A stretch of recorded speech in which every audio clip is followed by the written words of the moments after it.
आराध्य भगवान ब्रजशततनय तद्धाम बिन्दावनम काचिद उपासना बजवधुवर्गेण जा कल्पिता। श्रीमद्भागवतम प्रेम पुमार्थ महान श्री चैतन्य महाप्रभु मतभिदम तत्र आदर न पर। बृंदावन धाम आराध्य भगवानेर मतई সেই দামোদর ব্রতে দামোদর লীলায় আমরা রয়েছি। আজকে সপ্তম শ্লোক কুবেরাত্মজৌ বদ্ধ মূর্তৈব যদ্দা তয়ামচিতৌ ভক্তি ভাজৌ কৃতৌ চ তথা প্রেম ভক্তিম সকাম্যে প্রযচ্ছ ন মোক্ষে গ্রহমে অস্তি দামোদরে। হয়ে দামোদর, আপনাকে প্রণাম জানাই। যেরকম আপনি কুবেরের দুই পুত্রকে উদ্ধার করেছিলেন। বিস্তারিত কাহিনী ভাগবতম থেকে পুরো একটা অধ্যায় সত্যব্রত মুনি একটা শ্লোকে দিয়ে গেলেন। বিস্তারিত অধ্যায় আলোচনা করব কুবেরের পুত্ররা কি করেছিল এবং নারদ মুনি তাদের কিভাবে উদ্ধার করলেন। তবে আমি ভাবছি এটা কালকে আলোচনা করি, কেননা আগামীকাল রয়েছে গোবর্ধন পূজা। তো আজকে গোবর্ধন সম্বন্ধে একটু বলে রাখি, যাতে আমরা গোবর্ধন পূজায় সুষ্ঠুভাবে করতে পারি এবং গিরিরাজ গোবর্ধনের কৃপা লাভ করতে পারি। যে যেখানে থাকুন মনকে বৃন্দাবনের গোবর্ধনের পাদপদ্মে নিয়ে আসুন। আপনারা আশেপাশে যেখানে রয়েছেন ইস্কন মন্দিরের আশেপাশে, আপনারা তো ইস্কন মন্দিরে এই আনন্দ উপভোগ করবেনই। ইস্কনের প্রত্যেকটি মন্দিরে গোবর্ধন পূজা এবং অন্নকূট মহোৎসব এবং বাড়িতেও অনেকে করে থাকেন। তবে অনেকের বাড়িতে গোবর্ধন শিলা, মন্দিরে গোবর্ধন শিলা রয়েছেন, তার অভিষেক হবে এবং ভোগরাগ হবে। ভগবান কৃষ্ণ ব্রজবাসীদের নিয়ে নিজে হাতে যে গোবর্ধন পূজা করেছিলেন এবং নিজেকে গোবর্ধন রূপে বিস্তার করে ব্রজবাসীদের সেবা পূজা গ্রহণ করেছিলেন। বিস্তারিত কাহিনী ভাগবতমের দশম স্কন্ধে 24-25 চতুর্বিংশতি পঞ্চবিংশতি দুটো অধ্যায়ে সুখদেব গোস্বামী বিস্তারিত আনন্দপূর্ণ এবং অত্যন্ত মাহাত্ম্যপূর্ণ কাহিনী বর্ণনা করেছেন। পড়ে নেবেন, আজকাল দুদিন আছে, পড়বেন, চেষ্টা করবেন। কমপক্ষে অনুবাদগুলো পড়ে, না হলে কৃষ্ণলীলা গ্রন্থে এই দুটো অধ্যায় পড়বেন। গিরি গোবর্ধন ধারণ লীলা এবং বৃন্দাবনে বাড়িবর্ষ কাহিনী। তো প্রথমে গোবর্ধনের চরণে প্রণাম জানাই। আমাদের নামহট্ট পরিচয় গ্রন্থে দিয়েছেন গোবর্ধন প্রণাম মন্ত্র। সপ্তহ মেবাচ্যুত হস্ত পঙ্কজে ভুঙ্গায় মানং ফলমূল কন্দরৈ সংসেব্য মানম হরিমাত্ম বিন্দকৈ গোবর্ধনানাদ্রিং শিরসা নমামি। 7 দিন তিনি এই হস্তপঙ্কজে ভগবান এই গোবর্ধনকে ধারণ করেছিলেন এবং সংসেব্য মানম এবং ভগবানের সেবায় যুক্ত এই গোবর্ধনকে প্রণাম জানাই। অ্যাকচুয়ালি গোবর্ধন এখানে ছিলেন না। গোবর্ধন তো গোলক বৃন্দাবনের বাসিন্দা, যেখানে গোলক বৃন্দাবনে তিনি পর্বতরূপে রয়ে রাধাকৃষ্ণ অর্থাৎ ভগবানের আনন্দ বিধানে যুক্ত। ভগবান যখন এই ধরাধামে আসবেন, প্রস্তুতি চলছে, তিনি রাধারানীর কাছে গিয়ে বলেন, রাধে, বলুন সবাই, রাধে রাধে। এখন তো আমাদের মর্তে অবতরণ হওয়ার কাল সংযুক্ত হয়েছে, আমি মর্তে বিহার করব, নন্দ যশোদার পুত্র রূপে বৃন্দাবনে বিহার করব। তোমাকেও যেতে হবে। আমার এই দাপর লীলায়, কৃষ্ণ লীলায় রাধারানী তিনি প্রথমেই ভগবান কৃষ্ণের এই প্রস্তাবকে গ্রহণ করলেন না, বলছেন না, আমি গোলক বৃন্দাবন ছেড়ে যাব না। কেননা যত্র বৃন্দাবনম নাস্তি ন যত্র যমুনা নদী, যত্র গোবর্ধনম নাস্তি তত্র মেন মন সুখম। যেখানে বৃন্দাবন নেই, যেখানে যমুনা নদী নেই, যেখানে গোবর্ধন নেই, সেখানে আমি একদম সুখ পাই না। কৃষ্ণ স্মিত হেসে তিনি বললেন, রাধে, আমি তোমার সুখের জন্য এই তিনটা জিনিসই বৃন্দাবনে, এই ধরিত্রীতে, এই পৃথিবীতে প্রকট করাবো। বৃন্দাবন, যমুনা এবং গোবর্ধন। সেই গোবর্ধনের আবির্ভাব বৃন্দাবনে ভগবান এনেছে। গোবর্ধন পর্বত দ্রোণাচল পর্বতের পুত্র রূপে, দ্রোণাচল পর্বতের পুত্র রূপে গোবর্ধন আবির্ভূত হয়েছেন। আর একবার পুলস্ত ঋষি তিনি তীর্থ ভ্রমণ করতে করতে দ্রোণাচল পর্বতে পৌঁছে গোবর্ধনকে দেখে, দ্রোণাচল ছোট্ট পর্বত দেখে তার সৌন্দর্য, তার বিকাশ, তার মাধুরিমা দর্শন করে পুলস্ত ঋষি আকৃষ্ট হয়েছিলেন। তিনি মনের বাসনা করেছিলেন, আমি এই পর্বতকে নিয়ে বারাণসীতে স্থাপন, কাশী বারাণসী, তার কুঞ্জে বসে আমি প্রভুর নাম জপ করব, তার আশা হয়েছিল। দ্রোণাচল পর্বতের গৃহে তিনি অতিথি রূপে পদার্পণ করলেন। দ্রোণাচল পর্বত সেবা করেছেন যৎ পরনাস্তি, এবং আজ্ঞাবাহী দাস রূপে জিজ্ঞাসা করলেন, ঋষিবর, আর কি সেবার দ্বারা আমি সন্তুষ্ট করতে পারি?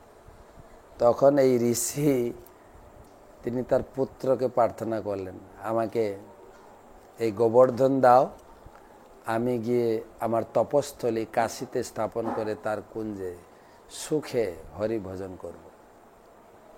এটা শোনা মাত্রই দ্রোণাচল পর্বতের হৃদয় বিদীর্ণ হয়ে গেল, কিন্তু ঋষিদের কখনো অসন্তুষ্ট করতে নাই। তার বহু কষ্টের মধ্যেও তিনি দিলেন, কিন্তু গিরি গোবর্ধনেরও তার ইচ্ছা ছিল না যে আমি কাশীতে যাই। তার সঙ্গে একটা শর্ত সংযোজন করলেন, আমি এক শর্তে আপনার সঙ্গে যেতে চাই, এখান থেকে আপনি তুলবেন, নন স্টপ কোথাও রাখবেন না, একদম গিয়ে কাশীতে অবতীর্ণ হবেন। যখন সেই পুলস্ত ঋষি হাতে, তার কত শক্তিশালী, এই পর্বতটাকে হাতে নিয়ে, ভগবান তো আঙ্গুলে ধারণ করেছেন, এও কত বড় শক্তিশালী, তার যোগবলের প্রতি তার একটা ভরসা ছিল যে ঠিক আছে, কোনো ব্যাপার নয়, আমি তোমাকে নিয়ে যাব। তো তুলেছেন, সে দ্রোণাচল পর্বত থেকে যখন কাশী দিকে যাচ্ছিলেন, যখন বৃন্দাবনের উপর দিয়ে যাচ্ছেন, তার শরীরে শিহরণ হয়ে যায়, আরে এ তো বৃন্দাবন ধাম, আমি তো বৃন্দাবনে থাকবো। বৃন্দাবনে 3 পাহাড় আছেন ভগবানের সেবার জন্য, ব্রহ্মা, বিষ্ণু এবং মহাদেব বা শিব 3 পাহাড় রূপে রয়ে বৃন্দাবনের সেবা বিকাশ করছেন, ভগবানের আনন্দ বিধান করছেন, রাধারানীর আনন্দ বিধান করছেন।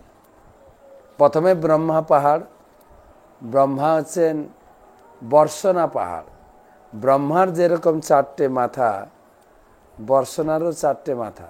বর্ষণা পরিক্রমার সময় আমাদের পরম পূজ্য শ্রীমৎ রাধারমণ স্বামী মহারাজ তিনি দর্শন করান। ভানগড়, মানগড়, বিলাসগড় আর ডানগড়, 4টে মাথা, 4টে শিখর পরিক্রমা। আর তারপরে হচ্ছে ব্রহ্মার পরে বিষ্ণু, বিষ্ণু স্বয়ং গিরি গোবর্ধন রূপে বিরাজমান। তিনি একাধারে ভগবানের ভক্ত, একাধারে তিনি ভগবান স্বয়ং। রাধারানী প্রার্থনা করেছেন, হন্তায় অদ্রি অবলা হরিদাস বর্জ। হে শ্রেষ্ঠ হরিদাস, হরিদাসের মধ্যে, ভক্তদের মধ্যে বর্জ, বর্জ মানে শ্রেষ্ঠ, হরিদাস বর্জ প্রধান। যত রামকৃষ্ণ চরণ স্পর্শ প্রমোদ, যেখানে ভগবান কৃষ্ণ এবং বলরাম গোপ সখাদের নিয়ে তিনি গোচারণ লীলা করতেন, তাদের পাদ পদ্ম এখানে স্পর্শ হয়। যত পাদ পদ্ম রামকৃষ্ণ চরণ স্পর্শ প্রমোদ, গিরি গোবর্ধনের তলাটিতে বা গিরি গোবর্ধনের উপরে যখন কৃষ্ণ বলরাম গোচারণ লীলা করতেন, গাই বাছুরের চরণ স্পর্শ এবং কৃষ্ণ বলরামের চরণ স্পর্শে গিরি গোবর্ধন আরও উৎফুল্লিত হতেন। প্রমোদ, প্রমোদ মানম তনতি সগণ গণয়, এটা অত্যন্ত মহিমাপূর্ণ।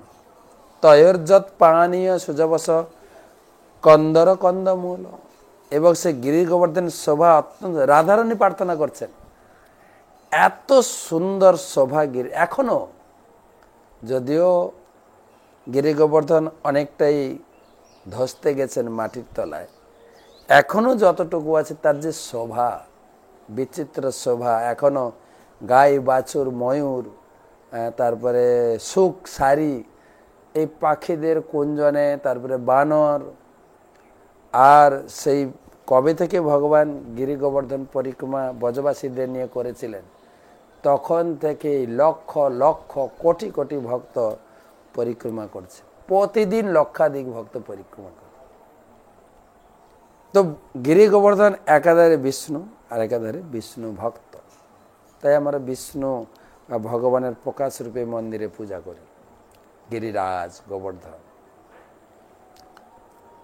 তো ব্রহ্মা হচ্ছেন বর্ষনা পাহাড় এবং বিষ্ণু হচ্ছেন গোবর্ধন, আর শিব হচ্ছেন নন্দীশ্বর। সে কাহিনীতে ঢুকলে অনেক বড় কথা হয়ে যাবে।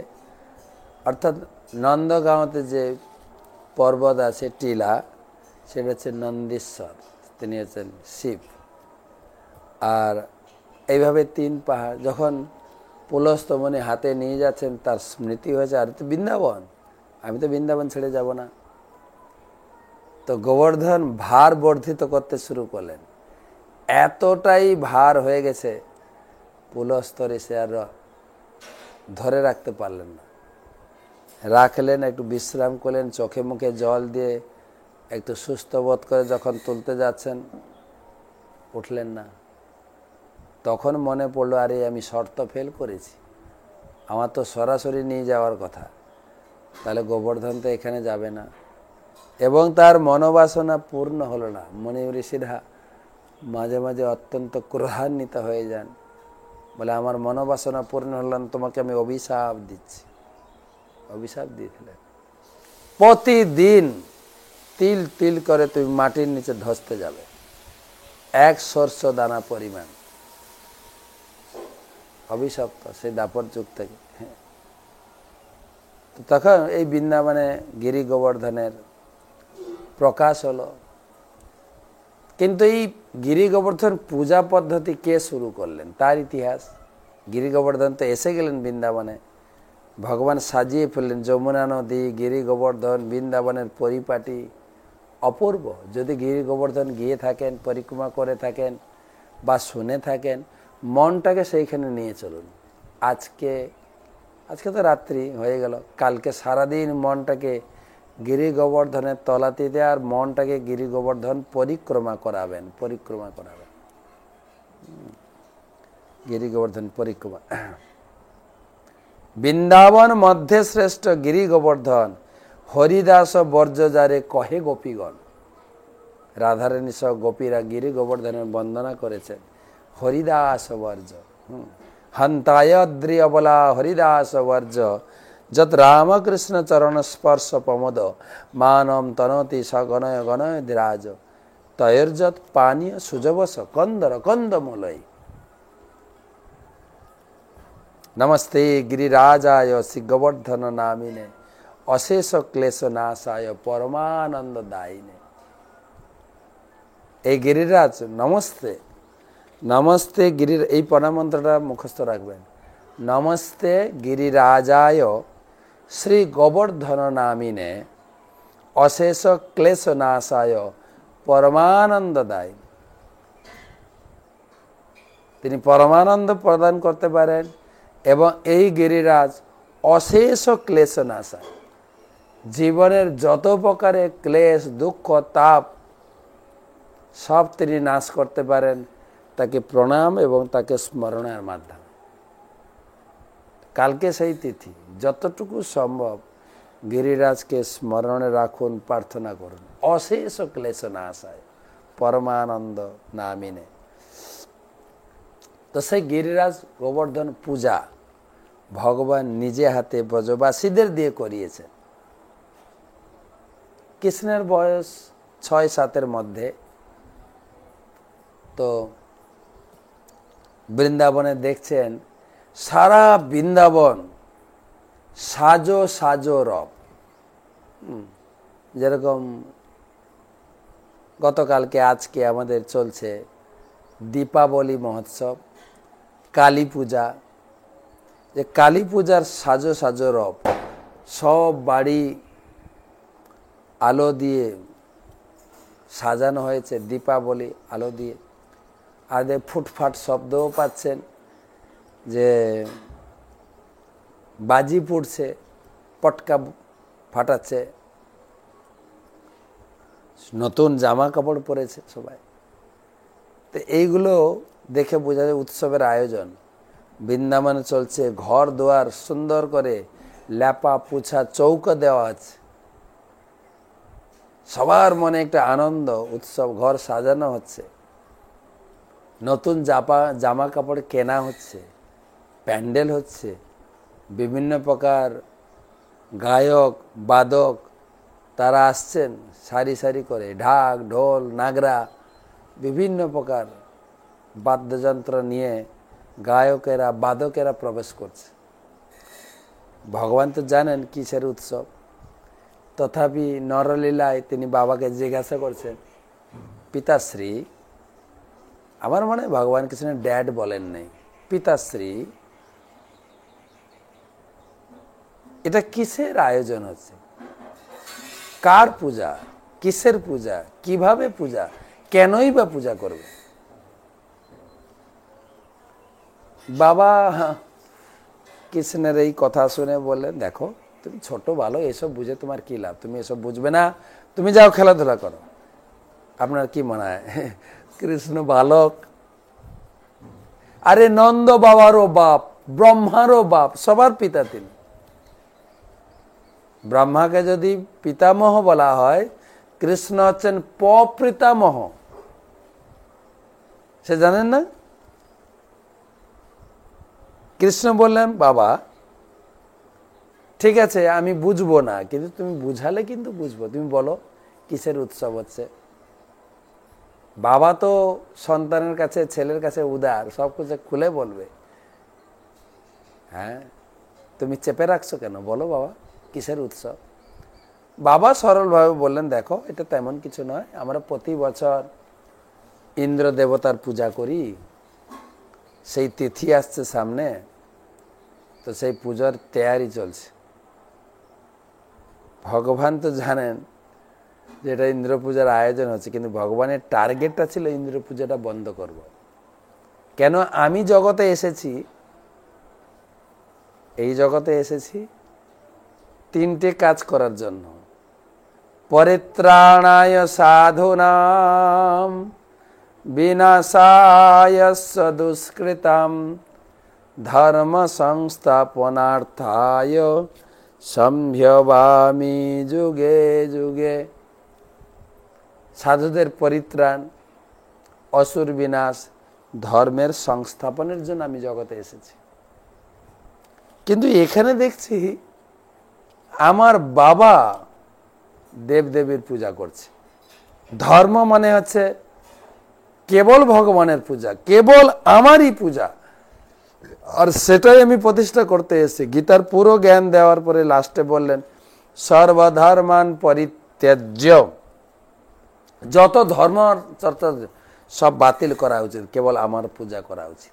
ভগবান এসেছেন ধর্ম প্রতিষ্ঠা করতে, তিনি আবার সর্বধর্ম পরিত্যাগ বললেন কেন?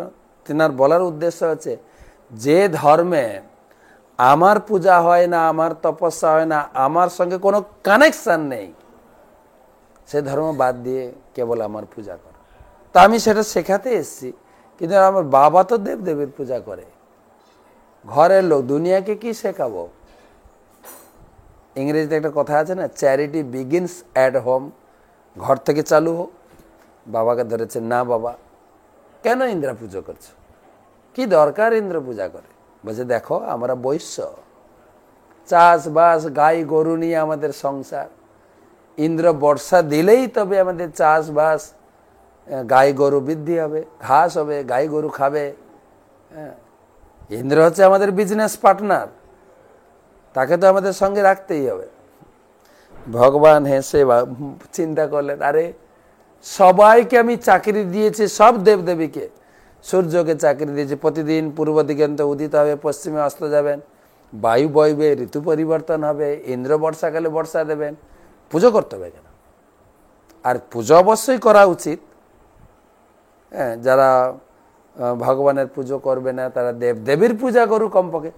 তা বলে আমার বাবার হাতে তুমি পূজা নেবে, অতটা সহজ নয়, আমি ছেড়ে দেব না। বলে বাবা ইন্দ্র পূজা বন্ধ করো। অনেক যুক্তি দেখিয়েছে, অনেক, এত ডিটেলস যাতে দুটো অধ্যায় আছে, পড়বেন দুটো অধ্যায়। এইসব তিথিতে ভাগবতমটা পড়ুন, যে যে তিথি চলছে পড়ে নিন, একটু খুব মজা পাবেন। যেহেতু আমার সময় কম, অর্ধেক সময়তে চলে গেল, আমি সংক্ষেপে বলছি। আর ভগবান তো 7 দিন ধরে রেখেছিলেন, আমি আধ ঘন্টায় কি করে বলবো, কত তার মহিমা। ভগবান বলেন, পিতাশ্রী তুমি পূজা করো তাই ইন্দ্র বর্ষা দেয়, তাই তো তোমার যুক্তি।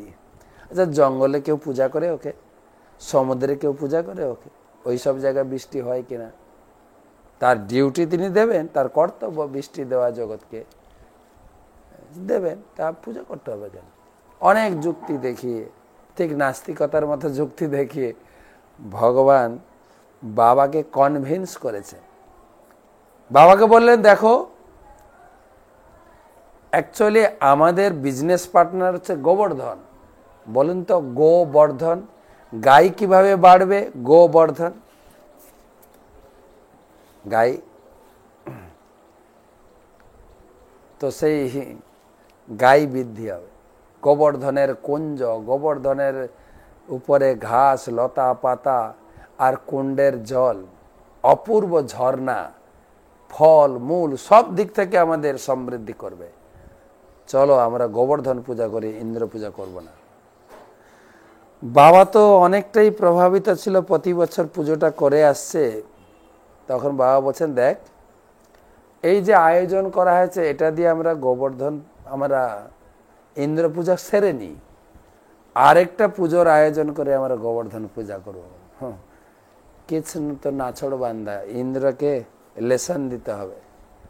বলে না, এইগুলো দিয়ে চলুন গোবর্ধন পূজা, যেগুলো তৈরি আছে এগুলো নিয়ে। দাপুটে ব্যক্তি ছিলেন তো কৃষ্ণ, ইংরেজিতে বলে ইনফ্লুয়েন্স ব্যক্তি, গেছে সবাইকে নিয়ে তিনি গোবর্ধনের কাছে গেছে। সব ব্রজবাসী যার যার বাড়িতে যা রান্না হয়েছিল নিয়ে চলো। ভগবান নিজেকে 2 রূপে করেছেন, নন্দ বাবার কাছে দাঁড়িয়ে আছেন ছোট্ট লিটল কৃষ্ণ, আর একটা রূপে নিজেকে গোবর্ধনের উপরে বিশ্বরূপ রূপে বিস্তার করে দিয়েছেন। বাবাকে দিক নির্দেশনা দিচ্ছেন কিভাবে পুজো করবেন। পাদ্য আচমনম পুনরাচমনীয়ম স্বাগতম, অর্ঘ্য, এক একটা নিবেদন হচ্ছে, নৈবেদ্য নিবেদন করার সাথে সাথে যেন গোবর্ধন থেকে হাত বাড়িয়ে এসে নিয়ে নিচ্ছে। যা নিবেদন করা আছে, অন্ন ডাল সবজি ক্ষীর পুরি রুটি সবজি, নিবেদন করার সাথে সাথেই গোবর্ধন খাচ্ছে। ভগবান কৃষ্ণ বাবাকে বলছেন, পিতাশ্রী তুমি তো এতদিন ইন্দ্র পূজা করেছো, ইন্দ্র তোমার হাতে খেয়েছে বলো? বলছে না, দেখো গোবর্ধন তোমার হাতে সেবা গ্রহণ করছে। যা নিবেদন করে, ক্ষীর, পুলি, পায়েস, সালাড যা দেওয়া হচ্ছে, দেওয়ার সাথে সাথে গোবর্ধন নিয়ে খেয়ে নিচ্ছে। আপনার হাতে যদি ঠাকুর খায় আপনি খুশি হবেন, কিন্তু কোনোদিন আপনার হাতে খেয়েছেন কিনা জানি না, এটা অবিশ্বাস হতে পারে, মজা হতে পারে, আশ্চর্যজনক হতে পারে, আনন্দ হতে পারে, ভিন্ন ভিন্ন প্রতিক্রিয়া হতে পারে, কিন্তু নন্দ বাবাদের হৃদয় অনেক সরল। ভগবান গ্রহণ করছে, গোবর্ধন গ্রহণ করছে, আরে আর যতই গ্রহণ করছে ততই আপ্লুত হয়ে, আবেগপ্রবণ হয়ে নিবেদন করছে। যা যার বাড়ি থেকে যা যা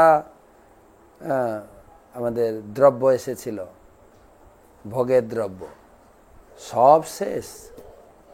নন্দ বাবা চিৎকার করছেন, আরে আর কার কি আছে নিয়ে আসো, আনরে আনরে আনরে বলতে এখনো সেই জায়গার নাম আনিওর গ্রাম হয়ে গেছে, যেখানে নন্দ মহারাজ বসে গিরি গোবর্ধন পূজা করছিলেন।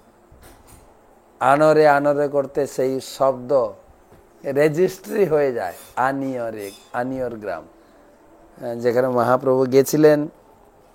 এবং আমার পরমারাধ্য গুরুদেব শ্রী শ্রীমৎ জয় পতাকা স্বামী গুরু মহারাজ মহাপ্রভুর স্মৃতি বহন করে মহাপ্রভুর চরণ পদ্ম স্থাপন করলেন।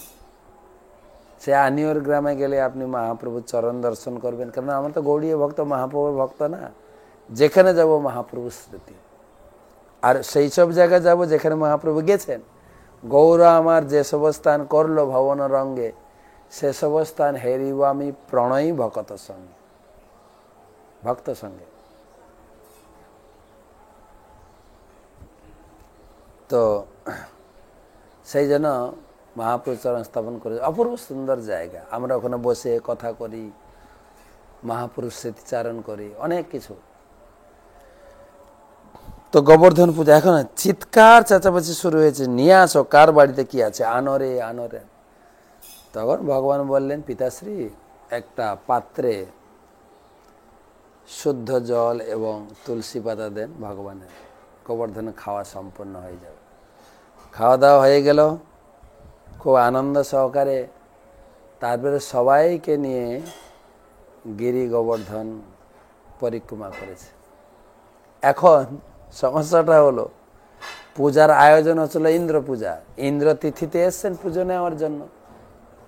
সব ঠাকুর তো তিথিতে আসেন, যেরকম আমাদের শ্যামা মা এলেন অমাবস্যার তিথিতে, পূর্ণিমাতে আমাদের লক্ষ্মী এলেন, পঞ্চমী ষষ্ঠীতে পুজো নিয়ে গেছেন মা দুর্গা, গণেশ এসেছিলেন চতুর্থী বা চৌঠিতে, আবার বসন্ত পঞ্চমীতে মা আসবেন সরস্বতী। এটা তিথি, ইন্দ্র এসছেন তিথি পুজো নিতে। দেখে ব্রজবাসী তো আনন্দ সহকারে একটা পাহাড়ের পূজা, ও তো গোবর্ধন বুঝে না, পাহাড়ের পুজো করছে। ইন্দ্রর গেল মাথাটা গরম হয়ে, বলে না ঘোষ জাতি, 80 বছর না হলে বুদ্ধি খুলে না, দেখাচ্ছি মজা, আমার পূজা বাদ দিয়ে পাহাড়ের পুজো হচ্ছে। ইন্দ্র ক্রোধান্বিত হয়ে সম্বর্তক মেঘ আদি তার মেন হাতিয়ারকে নিয়ে বর্ষা শুরু করলেন। বর্ষা বুঁদ, এক একটা বুঁদ পড়ছে না, এক একটা বুঁদ যেন ফুটবলের মতো বড় বর্ষা। এত বর্ষার সঙ্গে সঙ্গে পবন দেবকে নির্দেশনা দিচ্ছেন, হাওয়া, ঝড়ো হাওয়া সঙ্গে বাতাস, আর বন্যা হয়ে গেছে। ব্রজবাসীরা হয়রানি হয়ে গেছে, ছুটে এসে কৃষ্ণ, সবাই বলেন কৃষ্ণ কৃষ্ণ কৃষ্ণ, রক্ষমাম রক্ষমাম রক্ষমাম, কৃষ্ণ কৃষ্ণ কৃষ্ণ কৃষ্ণ কৃষ্ণ কৃষ্ণ কৃষ্ণ হে, কৃষ্ণ কৃষ্ণ কৃষ্ণ কৃষ্ণ কৃষ্ণ কৃষ্ণ রক্ষমাম। মহাপ্রভু শিখিয়েছে রাম রাঘব রাম রাঘব রাম রাঘব রাম। তো সব ব্রজবাসী কৃষ্ণের কাছে এসে উপস্থিত। কৃষ্ণ আমাদের রক্ষা করো রক্ষা করো। বলে কি হলো? এই যে তুমি ইন্দ্র পূজা বন্ধ করে দিয়েছো আমাদের, দেখো ইন্দ্র ক্রোধান্বিত হয়ে আমাদের হয়রানি করছেন। আমাদের মনেও এই ধরনের কিছু সন্দেহ বাসা বাঁধে। যারা আমরা ভক্তি জীবনে প্রথম আসি, আমরা বলি কেবল কৃষ্ণ পূজা করুন। মাথার ভিতরে এটা ঢুকে আছে, আমি কালী পূজা করেছি, আমি লক্ষ্মী পূজা করি, আমার ঘরে লক্ষ্মী ঠাকুর আছে, লক্ষ্মী পূজা বন্ধ করে দেব, তাহলে তো লক্ষ্মী আমার ঘর ছেড়ে চলে যাবে, দেবদেবী অসন্তুষ্ট হবে। অসন্তুষ্ট অবশ্যই হবে, হয়েছে কিনা দেখেন। আমরা তো এত বড় ভক্ত না যে সরাসরি সে এসে আমার হাতে সেবা নেবেন, যে ইন্দ্র আসতেন আর ততটাই হয়রানি দিয়েছে। আমাদের মনে হয় এতটা হয়রানি হবে না, ভয় নেই। তো যদিও হয়রানি হয়, কৃষ্ণ কিভাবে রক্ষা করছেন দেখেন। কৃষ্ণ বলছেন তোমরা ইন্দ্র পূজা বন্ধ করেছ, কিন্তু কার পূজা করেছ? আমার কাছে কেন আসছো? বলছে আমরা গোবর্ধন পূজা করছি। তা গোবর্ধনের কাছে যাও, তিনি রক্ষা করবেন, তিনি তোমাদের আশ্রয় দেবেন। অশেষ ক্লেশ নাশায় পরমানন্দ নামিনে, তিনি অশেষ ক্লেশ নাশক, পরমানন্দদায়ক। চলো তার কাছে, সবাই পরিবার গাই বাছুর সবাই নিয়ে গোবর্ধন কাছে পৌঁছালেন। ভগবান নিজে হাতে গোবর্ধনকে উত্তোলন করলেন। গোবর্ধন বিস্তৃত এবং উপরে ছিল 2 যোজন। 2 যোজন মানে 1 যোজন মানে 8 মাইল, 1 মাইল মানে প্রায় 1.5 কিলোমিটার, তাহলে 2 যোজন মানে 16 মাইল, প্রায় 24-25 কিলোমিটার উঁচু উপরে। এদিকে সাইডে তো অনেক। তাহলে আমাদের ভৌগোলিক হিসাব অনুসারে উপরে যতটা উঁচু নিচে ততটা থাকতে হবে, তা নাহলে ব্যালেন্স থাকবে না, পড়ে যাবে। তো যেই গোবর্ধন তুলেছেন বিশাল খাদ হয়ে গেছে। সঙ্গে সঙ্গে বলরাম তার শেষ নাগের শরীর দিয়ে চারিদিকে ওয়াল তৈরি করে 1 ফোঁটা জল ভিতরে ঢোকেনি। ভগবান কৃষ্ণ বলে সবাই ঢুকো, একদম শুষ্ক জায়গা, কোনো ভয় নেই, ঢুকো। কি বলবেন, বন্যার ভেতরে সরকার বানায় না শেল্টার, বা বাংলায় বলে কি বলে শরণার্থী ক্যাম্প, শরণার্থী শেল্টার ক্যাম্প বা শরণার্থী ক্যাম্প। ঢুকো সবাই। সেখানে সবাই ঢুকেছে, ব্রজবাসী, গাই বাছুর, বৃদ্ধ, শিশু, সব। গিরি গোবর্ধন লীলার মাধ্যমে ভগবানের অনেক কার্য সাধন করেছেন। একে তো ইন্দ্রকে থ্রেটেনিং দেবেন, লেসন দেবেন, আরেকটা হচ্ছে রাধারানীকে সন্তুষ্ট করতে। কত কথা বলবো বলে তো সময়টা খুব দৌড়াচ্ছে, খুব বলতে ইচ্ছা করছে গো, এত কথা বলে যায়, একটু শুনুন। কিন্তু সময়টা এত তীব্র গতিতে দৌড়াচ্ছে। রাধারানীর প্রতি একটা আশীর্বাদ ছিল দুর্বাসা মুনির। একবার রাধারানী খুব ছোট্ট নিজের ঘরের সামনে উঠোনে তার বান্ধবীদের সখীদের নিয়ে খেলছেন। হঠাৎ এসছেন দুর্বাসা মুনি। দুর্বাসা মুনিকে চেনেন আপনারা, দেখেছেন জানি না, কিন্তু তার কথা শুনেছি। একটা প্রসিদ্ধ, রেগে গেলে অভিশাপ, কিন্তু তার আরেকটা দিক ছিল, সন্তুষ্ট হলে আশীর্বাদ দিতেন। দুর্বাসা মুনির আগমন দেখে বান্ধবীরা সব পালিয়ে গেছে, রাধারানী যাননি। রাধারানী তার চরণে হাত দিয়ে প্রণাম করেছে। বড়দের চরণে হাত দিয়ে প্রণাম করলে বড়দের হৃদয়টা স্নেহ মমতায় ভরে যায়। এই কালচার আমরা ছোট থেকে দেখেছি, আমাদেরও মা বাবা শিখিয়েছেন। ঘর থেকে বেরিয়ে গেলে, স্কুলে যাচ্ছি, পরীক্ষা দিতে যাচ্ছি, আত্মীয় বাড়ি যাচ্ছি, পায়ে হাত দিয়ে প্রণাম করতাম। সেই কালচার উঠে গেছে, এখন হয়ে গেছে বাই। তো সেই আশীর্বাদ পাবেন কি করে? সেই জন্য আমাদের বড়দের আশীর্বাদ আমাদের উপর নেই। আমরা দুর্ভাগা, মন্দ গতি, আমাদের মঙ্গল কিসে হবে? রাধারানী প্রণাম করেছেন, দুর্বাসা মুনি জড়িয়ে ধরেছেন। এই সুন্দরী লালি কার বেটি রে তুই, কত ভাগ্যবতী তুই, তোকে আশীর্বাদ করি, তোর হাতের রান্না অমৃতের মতো টেস্ট হবে এবং যে তোমার হাতের রান্না খাবে তার আয়ু আরোগ্য বল বৃদ্ধি হবে। এটা বৃন্দাবনে সকলে জানতো। রাধারানীর বিয়ে হয়ে গেছিল, কিন্তু মা যশোদা কৃষ্ণের রান্নার জন্য রাধারানীকে আনতেন। আর আপনারা জানেন বিয়ে হয়ে গেলে মেয়েদের দুটো বডিগার্ড থাকে, একটা আছে জটিল আর কুটিল, শাশুড়ি আর ননদ।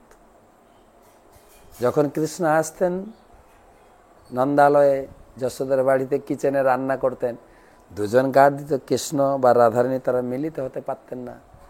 রাধারানী প্রার্থনা করছিলেন, কৃষ্ণ এমন একটা ব্যবস্থা কোনো কোনো রেস্ট্রিকশন থাকবে না, আমি একটু অপলক নয়নে তোমাকে দর্শন করতে চাই। তাই গিরি গোবর্ধন, সারা ব্রজবাসী এখন গোবর্ধনের নিচে, এখানে কোনো রেস্ট্রিকশন নেই, gents ladies senior junior. Krishna Govardhan ধারণ করে চিন্তা করছেন, আরে যার জন্য এত বড় নাটক আমি বানালাম সেই নায়িকা রাধারানী কোথায় খুঁজছেন। সমস্ত লোকের ব্রজবাসীর ভিতরে রাধারানী কোথায়, রাধারানীর নজরে নজর পড়েই তো রাধারানী। রাধারানীর নজর কৃষ্ণের নজর, নজরে নজরে যখন মিলেছে, দুজনের ভিতরে প্রেম, শরীর কাঁপছে, গোবর্ধনও কাঁপছে, সবাই চিৎকার চেঁচামেচি, গোবর্ধন পড়ে যাবে, লাঠি ঝটা দিয়ে ঠেকাও। কেউ লাঠি দিয়ে, কেউ ছাতা দিয়ে, সব ঠেকাচ্ছে। দেখবেন ছবিটা। রাধারানীকে সন্তুষ্ট করার জন্য ইন্দ্রকে কাজে লাগিয়ে এসব করলেন ভগবান। পরে দেখছেন আর এই পাশে বড় ভাই বলরাম আছেন, এসব করা ঠিক না। যাই হোক, গোবর্ধন ধারণ করে আছে। তো ইন্দ্র তো অপেক্ষা করছিলেন যে আমি পূজা নেব, দেখছে যে সব পাহাড়ের পূজা করছে। তো যখন গোবর্ধন ধারণ করে আছেন, তখন ইন্দ্র তার দুজন মেন সেক্রেটারিদের পাঠালেন। প্রথমে অগ্নিদেবকে পাঠায়, অগ্নিদেব যাও তো দেখো তো ব্রজ বা বৃন্দাবনটা জলের তলায় তলিয়ে গেছে কিনা। অগ্নিদেব এসে দেখছে না, সবাই বেশ সুস্থ আছে পাহাড়ের নিচে। গিয়ে খবর দিলেন, ইন্দ্র কিন্তু বিশ্বাস করলেন না। আরে একটা বাচ্চা ছেলে কি করে পাহাড় ধারণ করবে। দেখেন ইন্দ্র বিশ্বাস করছে না আর আমাদের বিশ্বাস। তখন পবনদেবকে পাঠালেন, পবনদেব এসে দেখছে একই ব্যাপার। গিয়ে খবর দিলেন, আরে দেবরাজ ইন্দ্র, কি বলবো, ব্রজবাসীদের কিচ্ছুই বিগড়ায়নি, কিচ্ছুই হয়নি, তারা পাহাড়ের নিচে সব থেকে পিকনিক করছে। তখন ইন্দ্রের টনক নড়েছে, আরে আমি ভুল করে ফেললাম তো, তিনি তো স্বয়ং ভগবান। তার তার তার তার পার্শ্বদ ব্রজবাসী বৃন্দাবনবাসীদের আমি এত হয়রানি করলাম। এবারে টনক নড়েছে, আরে ভুল করেছে তো করেছি বসের কাছে, যে আমাকে সেবায় নিযুক্ত করেছেন, চাকরি দিয়েছে, তার কাছে ভুল। কি করে যাব ভগবানের সামনে, সেই সাহস হচ্ছে না। ছুটছেন পিতামহ ব্রাহ্মণ কাছে, পিতামহ পিতামহ please help me, please help me, আমাকে সাহায্য করো। কি হলো, তোমার অসুবিধাটা কি? কৃষ্ণের চরণে অপরাধ করেছে, ডিটেলস বলেছেন। ব্রহ্মার মাথায় হাত, তুমিও ভুল করেছো, আমি একটা গবেট আগে ভুল করেছি, তার গোবৎস এবং সখাদের চুরি করে মহা অপরাধ করেছি। আমি তো আর তার সামনে যেতেই পারবো না, তোমাকে হেল্প করবো কি করে বলো? আমি মুখ দেখাতেই পারবো না তার সামনে, এত লজ্জিত আমি, এত বড় অপরাধী।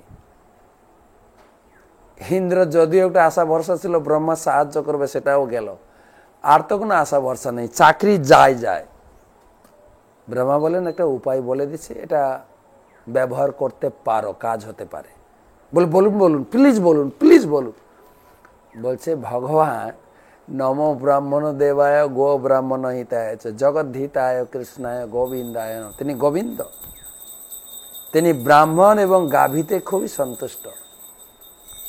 তুমি আমাদের স্বর্গের সুরভি গাভী নিয়ে যাও, গাভীকে সামনে রেখে তুমি ক্ষমা চেয়ে নাও, তোমার অ্যাপ্লিকেশনটা গ্র্যান্ড হয়ে যেতে পারে। কিন্তু গাভী দেখে ভগবান সন্তুষ্ট হয়ে যাবেন, তখন তোমাকে ক্ষমা করে দেবেন।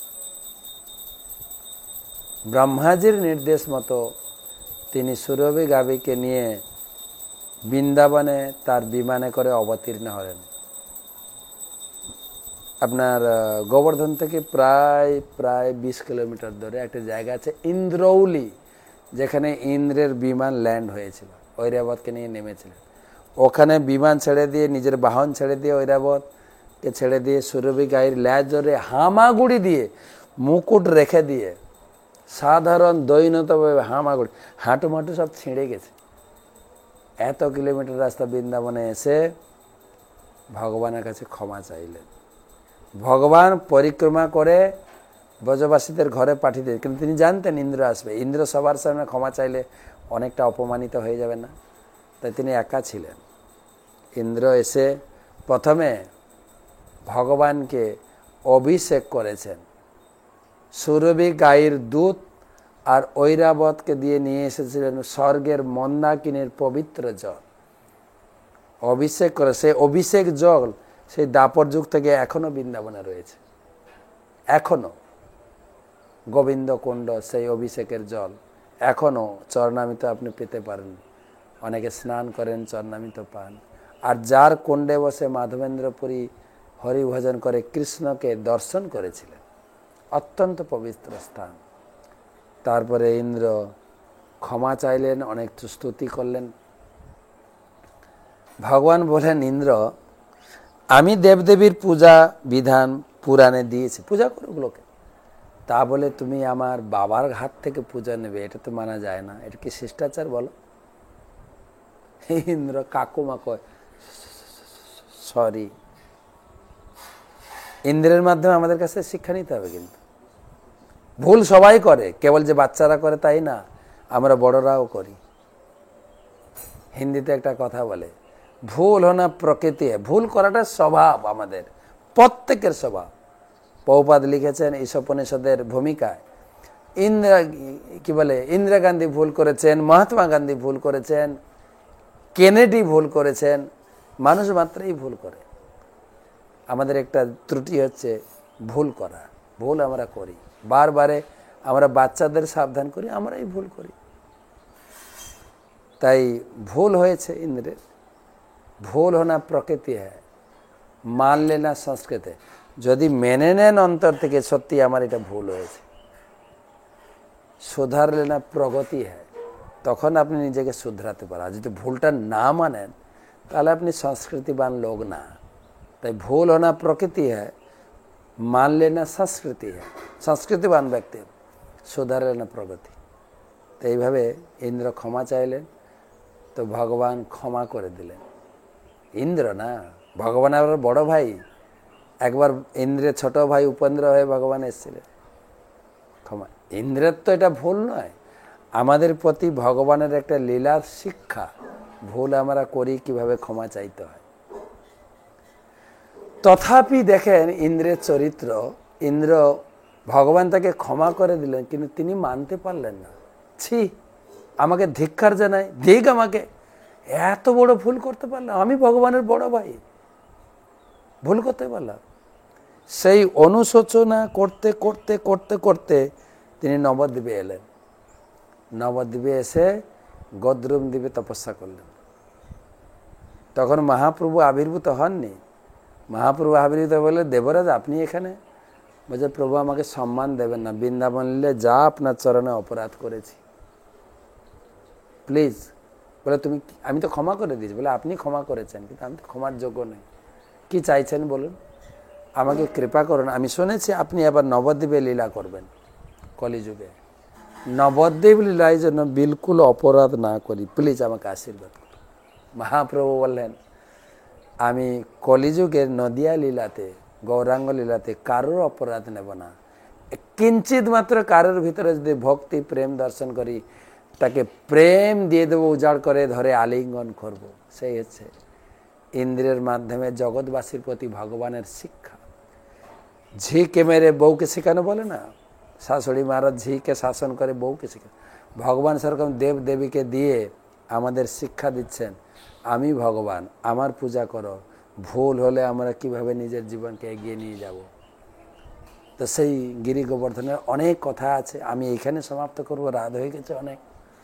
আপনারা কালকে আজকে এটা বলার কারণ হচ্ছে আজকে প্রস্তুতি নেবেন, কালকে যে যেখানে আছেন, যে যেখানে আমার ক্লাস শুনছেন, মনকে নিয়ে যাবেন বৃন্দাবনে এবং এই মন্ত্রটা দিয়ে প্রার্থনা করবেন। মন্ত্রটা যদি আপনাদের ধরতে না পারেন বা মুখস্থ করতে না পারেন, আমাকে লিখবেন, আমি আপনাদের মন্ত্রটা পাঠাবো। ওম নমস্তে গিরিরাজায় শ্রী গোবর্ধন নামিনে অশেষ ক্লেশ নাশায় পরমানন্দ নামিনে। আর মনকে নিয়ে পরিক্রমা করুন, গিরি গোবর্ধন পরিক্রমা, গিরি গোবর্ধনের কৃপা লাভ করুন। অশেষ ক্লেশ নাশায় পরমানন্দ জীবন বিতাতে গিরিরাজের শরণাপন্ন হন। গিরিরাজ মহারাজ কি।